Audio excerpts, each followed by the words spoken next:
ಇನ್ನುಳಿದ ಸುದ್ದಿಗಳನ್ನು ಒಂದೊಂದಾಗಿ ನೋಡ್ತಾ ಹೋಗೋಣ ಬನ್ನಿ. ವರಪ್ಪನ ಅಗ್ರಹಾರದಲ್ಲಿರುವ ಆರೋಪಿ ದರ್ಶನ್ ಸಿನಿಮಾದಲ್ಲಿ ಅಭಿನಯಿಸಿದ್ದು ಆಯ್ತು, ಕೊಲೆ ಕೇಸ್ನಲ್ಲಿ ಜೈಲು ಪಾಲಾಗಿದ್ದು ಆಯ್ತು. ಇದೀಗ ಪೊರ್ಕೆ ರಾಜಕೀಯಕ್ಕೆ ಎಂಟ್ರಿ ಕೊಡ್ತಾನೆ ಅನ್ನೋ ಸುದ್ದಿ ಸದ್ದು ಮಾಡ್ತಾ ಇದೆ. ಜೈಲಿನಲ್ಲಿ ದಾಸನ ರಾಜಕೀಯ ಎಂಟ್ರಿ ಸದ್ದು ಜೋರಾಗಿದೆ. ಸಿನಿಮಾ ಆಯ್ತು, ಇನ್ನೇನಿದ್ರು ನಂದು ರಾಜಕೀಯ, ನಾನು ಜೀವನದಲ್ಲಿ ಎಲ್ಲವನ್ನ ನೋಡಿದ್ದೇನೆ, ಇನ್ಮುಂದೆ ನಂದೇನಿದ್ರು ರಾಜಕೀಯ, ನನ್ನ ವಿಚಾರದಲ್ಲಿ ಕಂಟ್ರೋಲ್ಗೆ ಬಂದ್ರೆ ಎಚ್ಚರ ಅಂತೇಳಿ ಎಚ್ಚರಿಕೆ ಕೊಟ್ಟಿದ್ದಾರೆ, ಧಮಕಿ ಹಾಕಿದ್ದಾರಂತೆ ದರ್ಶನ್. ರೇಣುಕಾಸ್ವಾಮಿ ಹತ್ಯೆ ಕೇಸ್ನಲ್ಲಿ ಕಂಬಿ ಎಣಿಸ್ತಾ ಇರುವ ದಾಸನ ಬಿಡುಗಡೆಗೆ ಪತ್ನಿ ವಿಜಯಲಕ್ಷ್ಮಿ ಟೆಂಪಲ್ ರನ್ ನಡೆಸಿದ್ದಾರೆ. ನಿನ್ನೆ ಕೊಲ್ಲೂರು ಮುಕಾಂಬಿಕೆ ಸನ್ನಿಧಿಯಲ್ಲಿ ಪೂಜೆ ಮಾಡಿದ್ರು. ಇವತ್ತು ನಾಳೆ ಜೈಲ್ ವಿಸಿಟ್ಗೆ ಅವರಿಗೆ ಅವಕಾಶ ಇಲ್ಲ, ರಜೆ ಇದೆ. ಆ ಕಾರಣದಿಂದ ಸೋಮವಾರ ವಿಜಯಲಕ್ಷ್ಮಿ ಜೈಲಿಗೆ ಹೋಗಿ ದರ್ಶನ್ಗೆ ಪ್ರಸಾದ ಕೊಡುವ ಸಾಧ್ಯತೆ ಇದೆ. ವರಪ್ಪನ ಅಗ್ರಹಾರದಲ್ಲಿ ಮುದ್ದೆ ಮುರಿತಾ ಇರುವ ದಾಸ ಬಿರಿಯಾನಿ ಸಿಗದೆ ಒದ್ದಾಡ್ತಾ ಇದ್ದಾರೆ. ವರ್ಕೌಟ್ ಇಲ್ಲದೆ ಕಾಟೇರ ಪರದಾಡ್ತಾ ಇದ್ದಾರೆ. ತೂಕ ಕಡಿಮೆ ಆಗೋದಕ್ಕೆ ಕಾರಣ ಕೂಡ ಹೌದಂತೆ. ಫಿಟ್ನೆಸ್ ಹೇಗೆ ಮೇಂಟೈನ್ ಮಾಡ್ತಾ ಇದ್ರು ಅನ್ನೋದನ್ನ ಜಿಮ್ ರವಿ ರಿಪಬ್ಲಿಕ್ ಕನ್ನಡಕ್ಕೆ ವಿವರಿಸಿದ್ದಾರೆ. ಜಿಮ್ಗೆ ಮಾಡುವಾಗ ಏನು ತಿನ್ನಬೇಕು ಅಂತ ಅವ್ರದ್ದೇ ರೀತಿಯಾದಂಥ ಒಂದು ಆಹಾರ ಪದ್ಧತಿ ಇರ್ತದೆ. ಪ್ರತಿಯೊಬ್ಬರಿಗೂ ವ್ಯಾಯಾಮ ಮಾಡೋಕ್ಕೆ ಹೋದಾಗ ಈಗ ನನ್ನ ಆಹಾರ ಪದ್ಧತಿನೇ ಬೇರೆ, ಸೊ ಅವರ ಆಹಾರ ಪದ್ಧತಿನೇ ಬೇರೆ. ಸೊ ಅದೆಲ್ಲ ಮಿಸ್ ಮಾಡ್ಕೊಂಡಾಗ ಏನಾಗುತ್ತೆ, ಬಾಡಿಲಿ ಏರ್ಪೇರ್ ಆಗೋದು ಸಹಜ ಆಗಿರ್ತದೆ. ಬಟ್ ಅದರಿಂದ ಏನು ತೊಂದರೆ ಆಗೋದು, ಸೈಡ್ ಎಫೆಕ್ಟ್ ಯಾವುದೂ ಇರಲ್ಲ. ಮತ್ತು ಅದೇ ಆಹಾರ ತಿಂದು ಅವರು ಅಂದ್ಕೊಂಡಿರೋ ವ್ಯಾಯಾಮ ಮಾಡಿದಾಗ ಆಟೋಮೆಟಿಕ್ಲಿ. ಕೇಂದ್ರ ಸಚಿವ ಕುಮಾರಸ್ವಾಮಿಗೆ ಸೆಡ್ಡು ಹೊಡೆಯಲು ಡಿಸಿಎಂ ಡಿಕೆಶಿ ರಾಮನಗರವನ್ನ ಬೆಂಗಳೂರು ದಕ್ಷಿಣ ಮಾಡಲು ಡಿಕೆಶಿ ಹೊರಟ್ರ ಎಂಬ ಚರ್ಚೆ ಜೋರಾಗಿದೆ. ಇದರ ಮಧ್ಯೆ ಎಚ್ಡಿಕೆ ವಿರುದ್ಧ ಕಾಂಗ್ರೆಸ್ ಶಾಸಕ ಇಕ್ಬಾಲ್ ಹುಸೇನ್ ಸಿಡಿದೆದ್ದಿದ್ದಾರೆ. ಎಲ್ಲಿಂದಲೋ ಬಂದು ರಾಮನಗರ ಜಿಲ್ಲೆ ಮಾಡಿಬಿಟ್ರು, ಕ್ರೆಡಿಟ್ ತೆಗೆದುಕೊಳ್ಳಲು ರಾಮನಗರ ಜಿಲ್ಲೆ ಮಾಡಿದ್ರು, ಅಲ್ಲಿನ ಸಮಸ್ಯೆ ಏನು ಅನ್ನೋದು ನಮಗೆ ಮಾತ್ರ ಗೊತ್ತು ಅಂತ ಹೇಳಿ ವಾಗ್ದಾಳಿ ನಡೆಸಿದ್ದಾರೆ. ಕ್ರೆಡಿಟ್ ತಗೊಳ್ಳೋಕ್ಕೋಸ್ಕರ ಜಿಲ್ಲೆ ಮಾಡಿಬಿಟ್ರ ಅಂತ ಸರ್? ಅದಕ್ಕೋಸ್ಕರನೇ ಮಾಡೋದು, ಇನ್ನೇನು. ನಮಗೆ ಗೊತ್ತಿದೆ ನೋವು ಏನಂತ. ನಾವು ಜಿಲ್ಲೆ ಮಕ್ಕಳದು, ನಮಗೆ ಗೊತ್ತಿದೆ ನಮ್ಮ ಜಿಲ್ಲೆಯಲ್ಲಿ ಏನು ಆಗ್ತಾಯಿದೆ, ಯಾವ ರೀತಿ ನಾವೆಲ್ಲ ವಂಚಿತರಾಗ್ತಾ ಇದ್ದೀವಿ, ಯಾವ ರೀತಿ ಮೋಸ ಹೋಗಿದ್ದೀವಿ ಅನ್ನೋದು ನಮಗೆ ಗೊತ್ತಾಗ್ತದೆ. ನಿಮಗೆ ಗೊತ್ತಾಗಲ್ಲ. ನಿಮಗೆ ಬೇಕಾಗಿರೋದ್ರಿಂದ ರಾಜಕಾರಣ ಬೇಕು, ಅಧಿಕಾರ ಬೇಕು. ನಮ್ಗೆ ಅದು ಬೇಕಾಗಿಲ್ಲ. ನಮಗೆ ನಾವು ಋಣ ತೀರಿಸುವಂಥ ಕೆಲಸ ಮಾಡಬೇಕು. ನಾವು ಜಿಲ್ಲೆ ಮಕ್ಕಳು, ನಮಗೆ ಅಲ್ಲಿ ಹುಟ್ಟಿದ್ದು ಅಲ್ಲೇ, ನಾವು ಸಾಯೋದು ಅಲ್ಲೇ. ಅದಕ್ಕೋಸ್ಕರ ನಾವು ನಮ್ಮ ತೀರ್ಮಾನ ಏನು, ಅಭಿವೃದ್ಧಿ ಆಗಬೇಕಂತೇಳಿ ಒಂದು ಅಭಿಲಾಷೆ ಇಟ್ಟು, ಒಂದು ಆಸೆ ಇಟ್ಟು ಮುಖ್ಯಮಂತ್ರಿಗೆ ಮನವಿ ಮಾಡಿದ್ದು. ಅವರು ನಮ್ಮ ಮನವಿಗೆ ಸಕಾರಾತ್ಮಕ ಒಂದು ಸ್ಪಂದನೆ ಮಾಡಿ ಇವತ್ತು ಅದನ್ನು ಘೋಷಣೆ ಮಾಡಿದ್ದಾರೆ. ಅವ್ರಿಗೂ ಕೂಡ ನನ್ನ ಕ್ಷೇತ್ರದ ಪರವಾಗಿ, ನನ್ನ ಜಿಲ್ಲೆಯ ಪರವಾಗಿ. ರಾಜ್ಯ ಬಿಜೆಪಿಯಲ್ಲಿ ಮತ್ತೆ ಬಣ ಪಾಲಿಟಿಕ್ಸ್ ಶುರುವಾದಂತಿದೆ. ವಿಜಯೇಂದ್ರನನ್ನೇ ಟಾರ್ಗೆಟ್ ಮಾಡಿ ಅವರ ವೈಫಲ್ಯ ತೋರಿಸಲು ಬಿಎಲ್ ಸಂತೋಷ್ ಟೀಮ್ ಮುಂದಾಗಿದೆಯಂತೆ. ಒಂದು ವರ್ಗ ಹೈಕಮಾಂಡ್ ಕದ ತಟ್ಟೋಕೆ ಬಿಎಲ್ ಸಂತೋಷ್ ಟೀಮ್ ಪ್ಲಾನ್ ಮಾಡ್ತಾ ಇದೆ. ಇನ್ನು ಸಿಟಿ ರವಿಗೆ ಪರಿಷತ್ ವಿಪಕ್ಷ ನಾಯಕ ಸ್ಥಾನ ತಪ್ಪಿದ್ದಕ್ಕೆ ಬಿಎಲ್ ಸಂತೋಷ್ ಬಣ ಮತ್ತಷ್ಟು ಕೆಂಡಾಮಂಡಲವಾಗಿದೆ ಎನ್ನಲಾಗ್ತಾ ಇದೆ. ತುಂಗಭದ್ರಾ ಜಲಾಶಯದಿಂದ ನದಿಗೆ 1 ಲಕ್ಷಕ್ಕೂ ಅಧಿಕ ಕ್ಯೂಸೆಕ್ ನೀರು ಬಿಡುಗಡೆ ಮಾಡಲಾಗಿದೆ. ತುಂಗಭದ್ರಾ ನದಿ ಬೋರ್ಗೆರೆತ ಜೋರಾಗಿದ್ದು ಹಂಪಿಯ 5 ದೇಗುಲಗಳಿಗೆ ಸಂಪರ್ಕ ಕಲ್ಪಿಸುವ ರಸ್ತೆ ಬಂದಾಗಿದೆ. ಕೋದಂಡರಾಮ ದೇಗುಲ, ಯಂತ್ರೋದ್ಧಾರ ದೇಗುಲ, ಸೂರ್ಯನಾರಾಯಣ ದೇಗುಲ, ಕೋಟಿಲಿಂಗ, ಧನಲಕ್ಷ್ಮಿ ದೇಗುಲಗಳ ಸಂಪರ್ಕ ಸ್ಥಗಿತವಾಗಿದೆ. ಮೂಲಭೂತ ಸೌಕರ್ಯಕ್ಕಾಗಿ ವಿದ್ಯಾರ್ಥಿಗಳು ಪ್ರತಿಭಟನೆ ನಡೆಸಿರುವ ಘಟನೆ ಶಿವಮೊಗ್ಗದ ವಾಜಪೇಯಿ ಬಡಾವಣೆಯಲ್ಲಿ ಮೆಟ್ರಿಕ್ ನಂತರದ ಬಾಲಕರ ಹಾಸ್ಟೆಲ್ನಲ್ಲಿ ನಡೆದಿದೆ. ಹಾಸ್ಟೆಲ್ನಲ್ಲಿ ಮೂಲಭೂತ ಸೌಲಭ್ಯಗಳು ಇಲ್ಲ ಅಂಥೇಳಿ ಮೆಟ್ರಿಕ್ ನಂತರ ವಿದ್ಯಾರ್ಥಿಗಳು ಆಕ್ರೋಶವನ್ನು ಹೊರಹಾಕಿದ್ದಾರೆ. ಬಳಿಕ ಪೊಲೀಸರು ವಿದ್ಯಾರ್ಥಿಗಳನ್ನ ಸಮಾಧಾನಪಡಿಸಿ ಮನವೊಲಿಸಿದರು. ಮಂಡ್ಯ ಜಿಲ್ಲೆ ಶ್ರೀರಂಗಪಟ್ಟಣದ ಕಾವೇರಿ ನದಿ ಪಾತ್ರದಲ್ಲಿ ಪ್ರವಾಹದ ಭೀತಿ ಮುಂದುವರೆದಿದೆ. ಕಾವೇರಿ ನದಿ ಅಪಾಯದ ಮಟ್ಟವನ್ನು ಮೀರಿ ಹರಿತಾ ಇದ್ದು ಐತಿಹಾಸಿಕ ವೆಲೆಸ್ಲಿ ಸೇತುವೆ ಮೇಲೆ ಸಂಚಾರ ನಿರ್ಬಂಧಿಸಲಾಗಿದೆ.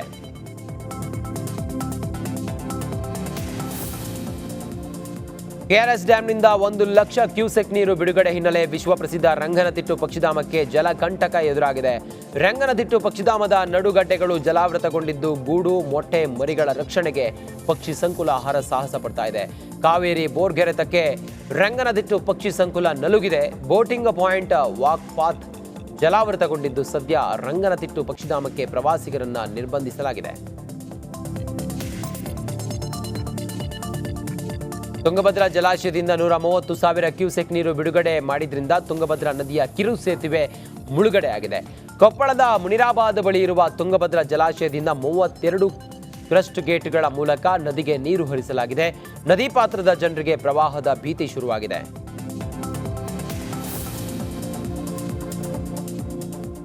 ಬೆಂಗಳೂರಿನಲ್ಲಿ ಕಳಪೆ ಮಾಂಸ ದಂಧೆ ಆರೋಪ ಕೇಳಿಬಂದಿದೆ. ಪೊಲೀಸರ ಕರ್ತವ್ಯಕ್ಕೆ ಅಡ್ಡಿ ಆರೋಪದ ಹಿನ್ನೆಲೆ ಪುನೀತ್ ಕೇರೆಹಳ್ಳಿಯನ್ನ ಪೊಲೀಸರು ಬಂಧಿಸಲಾಗಿದೆ. ಹಿಂದೂ ಕಾರ್ಯಕರ್ತ ಪುನೀತ್ ಬಂಧನದ ವೇಳೆ ಅಸ್ವಸ್ಥರಾಗಿದ್ದು ಪೊಲೀಸರು ಕೆಸಿ ಜನರಲ್ ಆಸ್ಪತ್ರೆಗೆ ಕರೆದೊಯ್ದರು. ಬಳಿಕ ಹೆಚ್ಚಿನ ಚಿಕಿತ್ಸೆಗಾಗಿ ವಿಕ್ಟೋರಿಯಾ ಆಸ್ಪತ್ರೆಗೆ ಕರೆದೊಯ್ದಿದ್ದಾರೆ.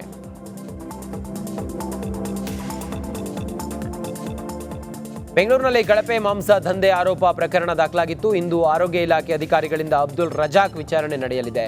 ಈಗಾಗಲೇ ಮಾಂಸದ ಸ್ಯಾಂಪಲ್ ಲ್ಯಾಬ್ಗೆ ರವಾನಿಸಲಾಗಿದೆ. ಯಾವ ಮಾಂಸ ಅನ್ನೋದಕ್ಕೆ ಸಂಬಂಧಿಸಿದಂತೆ ತನಿಖೆ ನಡೆಯಲಿದ್ದು ಆರೋಗ್ಯ ಅಧಿಕಾರಿಗಳು ಮಾಂಸದ ಗುಣಮಟ್ಟ ಪರಿಶೀಲನೆ ಮಾಡುತ್ತಿದ್ದಾರೆ. ಲ್ಯಾಬ್ ರಿಪೋರ್ಟ್ ಬಂದ ಮೇಲೆ ಅಬ್ದುಲ್ ರಜಾಕ್ಗೆ ಸಂಕಷ್ಟ ಎದುರಾಗುವ ಸಾಧ್ಯತೆ ಇದೆ.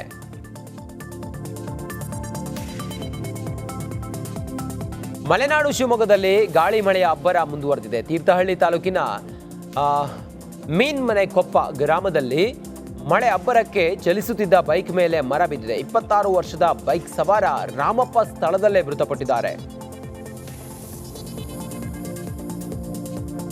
ನಾಳೆ ಮಧ್ಯಾಹ್ನದವರೆಗೆ ಭಾರೀ ಮಳೆಯಾಗುವ ಸೂಚನೆ ಹಿನ್ನೆಲೆ ಉತ್ತರ ಕನ್ನಡ ಜಿಲ್ಲೆಯ ಶಾಲಾ ಕಾಲೇಜುಗಳಿಗೆ ರಜೆ ಘೋಷಣೆ ಮಾಡಲಾಗಿದೆ. ತಹಶೀಲ್ದಾರ್ ಮಾಹಿತಿ ಮೇರೆಗೆ ಜಿಲ್ಲಾಧಿಕಾರಿ ಲಕ್ಷ್ಮೀಪ್ರಿಯಾ ರಜೆ ಘೋಷಣೆ ಮಾಡಿ ಆದೇಶ ಹೊರಡಿಸಿದ್ದಾರೆ. ಕೊಡಗಿನ ಹಲವೆಡೆ ಮಳೆ ಗಾಳಿ ಮುಂದುವರೆದಿದೆ. ಮಡಿಕೇರಿ ಸಮೀಪದ ಕರ್ಣಂಗೇರಿಯಲ್ಲಿ ಮನೆ ಮೇಲೆ ಮರ ಬಿದ್ದಿದೆ. ಹೇಮಾವತಿ ಎಂಬುವರಿಗೆ ಸೇರಿದ ಮನೆ ಸಂಪೂರ್ಣವಾಗಿ ಹಾನಿಗೆ ಒಳಗಾಗಿದೆ.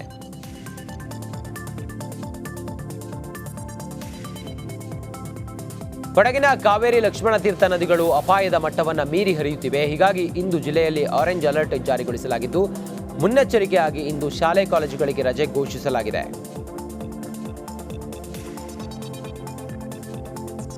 ಕೊಡಗು ಜಿಲ್ಲೆಯಲ್ಲಿ ಭಾರೀ ಗಾಳಿ ಮಳೆ ಮುಂದುವರೆದಿದೆ. ಭಾರೀ ಗಾಳಿಗೆ ಸೋಮವಾರಪೇಟೆ ತಾಲೂಕಿನ ಸುಂಟಿಕೊಪ್ಪ ಸಮೀಪದ ಪನ್ಯಾ ಬಳಿ ಮರ ಧರೆಗುರುಳಿದೆ.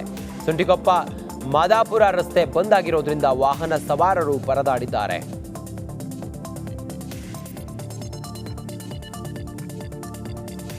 ರಾಯಚೂರಿನ ಚಿಕ್ಕಲ್ಪರ್ವಿ ಗ್ರಾಮದ ತುಂಗಭದ್ರಾ ನದಿಯಲ್ಲಿ ಮೊಸಳೆ ಪ್ರತ್ಯಕ್ಷಗೊಂಡಿದೆ. ತುಂಗಭದ್ರಾ ಜಲಾಶಯದಿಂದ ನದಿಗೆ ಹೆಚ್ಚಿನ ಪ್ರಮಾಣದಲ್ಲಿ ನೀರು ಬಿಟ್ಟಿರೋದ್ರಿಂದ ಮೊಸಳೆಗಳು ಕಾಣಿಸಿಕೊಳ್ತಾ ಇವೆ. ಗ್ರಾಮದ ಜನರು, ರೈತರು ಜಾನುವಾರುಗಳನ್ನು ನದಿಯಲ್ಲಿ ನೀರು ಕುಡಿಸೋದಕ್ಕೆ ಬಿಡಲು ಭಯಪಡುವಂತಾಗಿದೆ. ಕೂಡಲೇ ಅರಣ್ಯ ಇಲಾಖೆ ಅಧಿಕಾರಿಗಳು ಮೊಸಳೆಗಳನ್ನು ಸ್ಥಳಾಂತರಿಸುವಂತೆ ಗ್ರಾಮಸ್ಥರು ಅಧಿಕಾರಿಗಳಿಗೆ ಒತ್ತಾಯಿಸ್ತಾ ಇದ್ದಾರೆ. ಪಶ್ಚಿಮ ಘಟ್ಟಗಳ ಪ್ರದೇಶದಲ್ಲಿ ಬಿಟ್ಟು ಬಿಡದೆ ಧಾರಾಕಾರ ಮಳೆ ಸುರಿತಾ ಇದೆ. ಮಳೆಗೆ ಖಾನಾಪುರದಲ್ಲಿ 40 ಹಳ್ಳಿಗಳಿಗೆ ಸಂಪರ್ಕಿಸುವ ಹಾಲಾತ್ರಿ ಸೇತುವೆ ಮುಳುಗಡೆಯಾಗಿದೆ. ಮಲಪ್ರಭಾ ನದಿಯ ಒಳಹರಿವು ಹೆಚ್ಚಳದಿಂದ ಹಾಲಾತ್ರಿ ಸೇತುವೆ ಸಂಪೂರ್ಣವಾಗಿ ಮುಳುಗಡೆಯಾಗಿದೆ.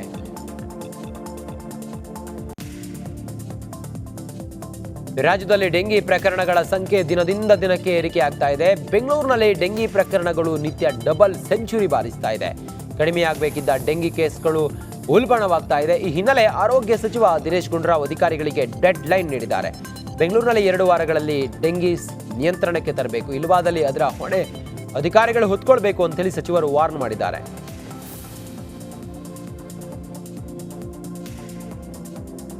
ಮಂಡ್ಯ ಜಿಲ್ಲೆ ಶ್ರೀರಂಗಪಟ್ಟಣ ತಾಲೂಕಿನ ಕಾವೇರಿ ಜಲಾನಯನ ಪ್ರದೇಶದಲ್ಲಿ ವರುಣನ ಅಬ್ಬರ ಮುಂದುವರೆದಿದೆ. ಕ್ಷಣ ಕ್ಷಣಕ್ಕೂ ಕೆಆರ್ಎಸ್ ಒಳಹರಿವು ಹಾಗೆ ಹೊರಹರಿವು ಹೆಚ್ಚುತ್ತಿದೆ. ಕನ್ನಂಬಾಡಿ ಕಟ್ಟೆಗೆ 1,20,000 ಕ್ಯೂಸೆಕ್ ಒಳಹರಿವು ಇದೆ. 1,20,000 ಕ್ಯೂಸೆಕ್ ಒಳಹರಿವು ಇದೆ. ಡ್ಯಾಂನಿಂದ 1,30,000 ಕ್ಯೂಸೆಕ್ ನೀರು ಬಿಡುಗಡೆ ಆಗ್ತಾ ಇದೆ. ಹೀಗಾಗಿ ಕಾವೇರಿ ಕೊಳದಲ್ಲಿ ಪ್ರವಾಹದ ಪರಿಸ್ಥಿತಿ ನಿರ್ಮಾಣ ಆಗಿದೆ.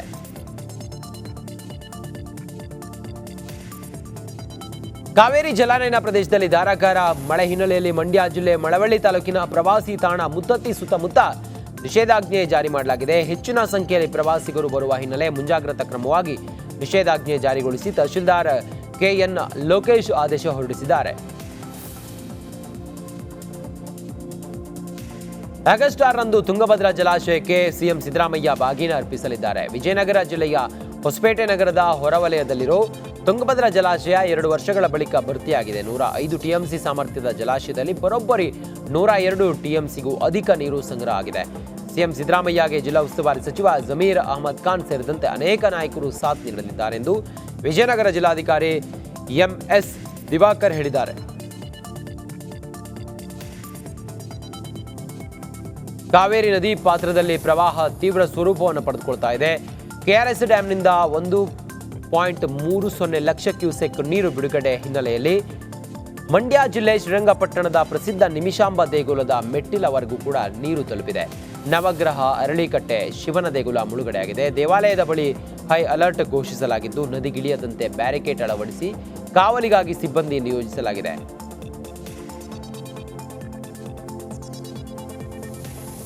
ಬೆಳಗಾವಿಯಲ್ಲಿ ವರುಣನ ಆರ್ಭಟ ಮುಂದುವರೆದಿದೆ. ಬೆಳಗಾವಿ ಜಿಲ್ಲೆಯ ಸಂಕೇಶ್ವರ ಪಟ್ಟಣದ ಶಂಕರಲಿಂಗ ದೇವಸ್ಥಾನಕ್ಕೆ ಜಲ ದಿಗ್ಬಂಧನ ಹಾಕಿದೆ. ದೇವಸ್ಥಾನದ ಅರ್ಚಕರು ನೀರಿನಲ್ಲಿಯೇ ಪೂಜೆ ನೆರವೇರಿಸಿದ್ದಾರೆ. 40ಕ್ಕೂ ಅಧಿಕ ಮನೆಗಳಿಗೆ ಹಿರಣ್ಯಕೇಶಿ ನದಿ ನೀರು ನುಗ್ಗಿ ಅವಾಂತರ ಸೃಷ್ಟಿಯಾಗಿದೆ. ದಿನದಿಂದ ದಿನಕ್ಕೆ ಮಳೆಯ ಪ್ರಮಾಣ ಹೆಚ್ಚಾಗ್ತಾ ಇದ್ದು ಜನಜೀವನ ಅಸ್ತವ್ಯಸ್ತವಾಗಿದೆ.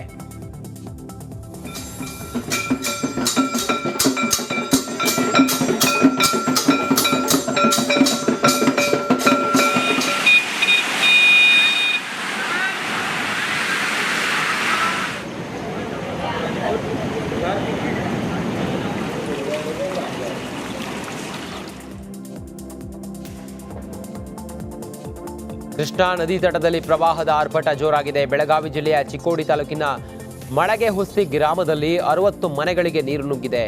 ಜಾನುವಾರು ಸಮೇತ ಗ್ರಾಮಸ್ಥರು ಮನೆಯನ್ನ ತೊರಿತಾ ಇದ್ದಾರೆ. ಜನ ಬೀದಿಗೆ ಬಂದರೂ ಜಿಲ್ಲಾಡಳಿತ ಕಾಳಜಿ ಕೇಂದ್ರ ಮಾತ್ರ ತೆರೆದಿಲ್ಲ. ಅಧಿಕಾರಿಗಳು ಡಿಸಿ ವಿರುದ್ಧ ನೆರೆ ಸಂತ್ರಸ್ತರು ಆಕ್ರೋಶವನ್ನು ಹೊರಹಾಕಿದ್ದಾರೆ. ಮಹಾರಾಷ್ಟ್ರದ ಪಶ್ಚಿಮ ಘಟ್ಟದಲ್ಲಿ ಮಳೆ ಮುಂದುವರೆದಿದೆ. ಕೃಷ್ಣಾ ನದಿ ಅಪಾಯದ ಮಟ್ಟವನ್ನು ಮೀರಿ ಹರಿತಾ ಇದ್ದು 2,50,000 ಕ್ಯೂಸೆಕ್ಸ್ ಒಳಹರಿವು ಬರುತ್ತಿದೆ. ಬೆಳಗಾವಿಯ ಅಥಣಿ ತಾಲೂಕಿನ ಶೇಗುಣಸಿ ಕವಟ ಕೊಪ್ಪ ಸಂಪರ್ಕ ಕಲ್ಪಿಸುವ ರಸ್ತೆ ಜಲಾವೃತಗೊಂಡಿದ್ದು ಸಂಚಾರ ಸ್ಥಗಿತಗೊಂಡಿದೆ. ಜಮೀನುಗಳಿಗೆ ನದಿ ನೀರು ನುಗ್ಗಿದ್ದು ರೈತರು ಕಂಗಾಲಾಗಿದ್ದಾರೆ.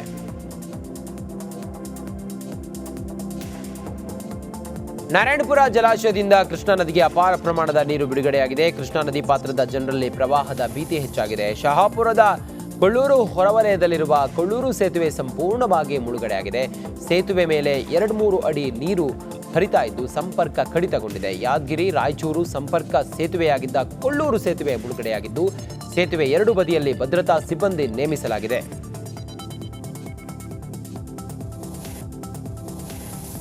ಹಾಸನ ಜಿಲ್ಲೆಯಾದ್ಯಂತ ಮಳೆ ಅಬ್ಬರಿಸ್ತಾ ಇದೆ. ಮಹಾಮಳೆಗೆ ಸಕಲೇಶಪುರ ತಾಲೂಕಿನ ಎಡೆಕುಮಾರಿ ಬಳಿ ರೈಲ್ವೆ ಹಳಿ ಮೇಲೆ ಗುಡ್ಡ ಕುಸಿತ ಆಗಿದೆ.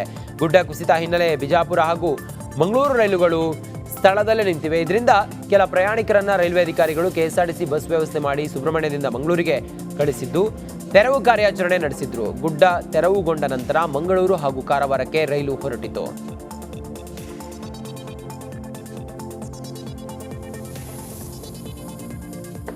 ಭಾರೀ ಮಳೆಯಿಂದಾಗಿ ನಾರಾಯಣಪುರ ಜಲಾಶಯ ಭರ್ತಿಯಾಗಿದೆ. ನಾರಾಯಣಪುರ ಜಲಾಶಯದಿಂದ ಕೃಷ್ಣಾ ನದಿಗೆ 3 ಲಕ್ಷ ಕ್ಯೂಸೆಕ್ ನೀರು ಬಿಡುಗಡೆಯಾಗಿದ್ದು ದೇವದುರ್ಗ ತಾಲೂಕಿನ ಗೂಗಲ್ ಗ್ರಾಮಸ್ಥರಲ್ಲಿ ಆತಂಕ ಮನೆ ಮಾಡಿದೆ. ಗೂಗಲ್ ಗ್ರಾಮದ ಬ್ರಿಡ್ಜ್ ಕಮ್ ಬ್ಯಾರೇಜ್ ಗೇಟ್ಗಳು ಅರ್ಧ ಎತ್ತಿ ಕೈ ಬಿಟ್ಟಿದ್ದಾರೆ. ರೈತರ ಜಮೀನಿಗೆ ನೀರು ನುಗ್ಗಿದ್ದು ನದಿ ತೀರದಲ್ಲಿ ಹಾಕಿದ್ದ ರೈತರ ಪಂಪ್ ಸೆಟ್ಗಳು ಮುಳುಗಡೆಯಾಗಿವೆ. ಎಲ್ಲಾ ಗೇಟ್ಗಳನ್ನು ಓಪನ್ ಮಾಡುವಂತೆ ರೈತರು ಆಗ್ರಹಿಸಿದ್ದಾರೆ. ಚಿಕ್ಕಮಗಳೂರಿನ ಕಡೂರು ತಾಲೂಕಿನ ಸಖರಾಯ್ ಪಟ್ಟಣದ ಅಯ್ಯನ ಕೆರೆ ಕೋಡಿ ಬಿದ್ದಿದ್ದು ಜಲಪಾತದಂತೆ ಸೃಷ್ಟಿಯಾಗಿದೆ.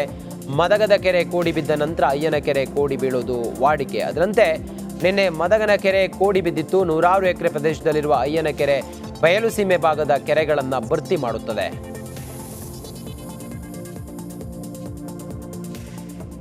ಕೆಆರ್ಎಸ್ ಡ್ಯಾಂನಿಂದ 1 ಲಕ್ಷ ಕ್ಯೂಸೆಕ್ ಹೊರಹರಿವು ಹಿನ್ನೆಲೆ ಕಾವೇರಿ ನದಿ ಪಾತ್ರದಲ್ಲಿ ಪ್ರವಾಹದ ಭೀತಿ ಶುರುವಾಗಿದ್ದು ಪ್ರವಾಸಿ ತಾಣಗಳಿಗೆ ನಿರ್ಬಂಧ ಹೇರಲಾಗಿದೆ. ಕನಕಪುರ ತಾಲೂಕಿನ ಸಂಗಮ, ಗಾಳಿಬೋರೆ, ಮೇಕೆದಾಟು ಪ್ರದೇಶಕ್ಕೆ ಸಾರ್ವಜನಿಕರಿಗೆ ನಿರ್ಬಂಧ ಹೇರಲಾಗಿದೆ. ಕಾವೇರಿ ನದಿಯಲ್ಲಿ ಬೋಟಿಂಗ್, ತೆಪ್ಪ ಸವಾರರಿಗೂ ನಿಷೇಧ ಹೇರಲಾಗಿದೆ. ಸಾರ್ವಜನಿಕರಿಗೆ ನಿರ್ಬಂಧ ಹೇರಿ ಕನಕಪುರ ತಹಶೀಲ್ದಾರ್ ಆದೇಶವನ್ನು ಹೊರಡಿಸಿದ್ದಾರೆ. ನದಿ ದಂಡೆಯ ಗ್ರಾಮಸ್ಥರು ಎಚ್ಚರಿಕೆಯಿಂದ ಇರುವಂತೆ ಸೂಚನೆ ನೀಡಲಾಗಿದೆ. ಮಹಾರಾಷ್ಟ್ರದ ಪಶ್ಚಿಮ ಘಟ್ಟ ಪ್ರದೇಶ ಹಾಗೂ ಬೆಳಗಾವಿ ಜಿಲ್ಲೆಯಾದ್ಯಂತ ಧಾರಾಕಾರ ಮಳೆ ಸುರಿತಾ ಇದೆ. ಘಟಪ್ರಭಾ ನದಿ ನೀರು ಬೆಳಗಾವಿಯ ಹುಕ್ಕೇರಿ ತಾಲೂಕಿನ ಕೋಟಬಾಗಿ ಗ್ರಾಮದ ದುರ್ಗಾದೇವಿ ದೇವಸ್ಥಾನದ ಸಂಪೂರ್ಣ ಸುತ್ತುವರೆದಿದೆ. ಪಶ್ಚಿಮ ಘಟ್ಟ ಪ್ರದೇಶದಲ್ಲಿ ಧಾರಾಕಾರ ಮಳೆ ಹಿನ್ನೆಲೆಯಲ್ಲಿ ಗೋಕಾಕ ಜಲಪಾತ, ಧೂಪದಾಳ ಫಾಲ್ಸ್ ವಿಹಂಗಮ ದೃಶ್ಯ ಡ್ರೋನ್ ಕ್ಯಾಮೆರಾದಲ್ಲಿ ಸೆರೆಯಾಗಿದೆ. ಬೆಳಗಾವಿ ಜಿಲ್ಲೆಯ ಗೋಕಾಕ ಹೊರವಲಯದಲ್ಲಿರುವ ಗೋಕಾಕ ಜಲಪಾತ, ಧೂಪದಾಳ ಫಾಲ್ಸ್ ಪ್ರವಾಸಿಗರನ್ನು ಕೈಬೀಸಿ ಕರೀತಾ ಇದೆ.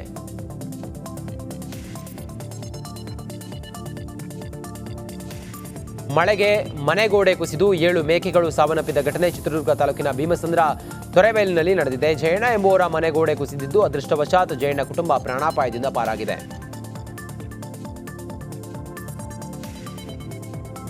ತುಂಗಭದ್ರಾ ಜಲಾಶಯದಿಂದ 1,30,30,000 ಕ್ಯೂಸೆಕ್ ನೀರು ಬಿಡುಗಡೆ ಮಾಡಲಾಗಿದೆ. ಕೊಪ್ಪಳ ಬಳ್ಳಾರಿ ಸಂಪರ್ಕ ಸೇತುವೆ ಮುಳುಗಡೆಯಾಗಿದೆ. ಗಂಗಾವತಿ ತಾಲೂಕಿನ ಚಿಕ್ಕ ಜಂತಗಲ್ ಬಳಿ ಇರೋ ಸಂಪರ್ಕ ಸೇತುವೆ ಮುಳುಗಡೆಯಾಗಿದೆ. ಅನಾರೋಗ್ಯಕ್ಕೆ ಒಳಗಾದ ಗ್ರಾಮ ಪಂಚಾಯತ್ ಸದಸ್ಯನ ಬಗ್ಗೆ ಪಿಡಿಒ ನಿರ್ಲಕ್ಷ್ಯ ತೋರಿದ್ದಾರೆ. ಪಿಡಿಒ ಜಯಮ್ಮ ವಿರುದ್ಧವೇ ಪಂಚಾಯತ್ ಸದಸ್ಯ ವಿನೂತನ ಪ್ರತಿಭಟನೆ ನಡೆಸಿದ್ದಾರೆ. ಗ್ರಾಮ ಪಂಚಾಯಿತಿ ಪಿಡಿಒ ಕುಳಿತುಕೊಳ್ಳುವ ಕಚೇರಿಯಲ್ಲೇ ಹಗಲು ರಾತ್ರಿ ಮಲಗಿ ಪ್ರತಿಭಟನೆ ಮಾಡಿದ್ದಾರೆ.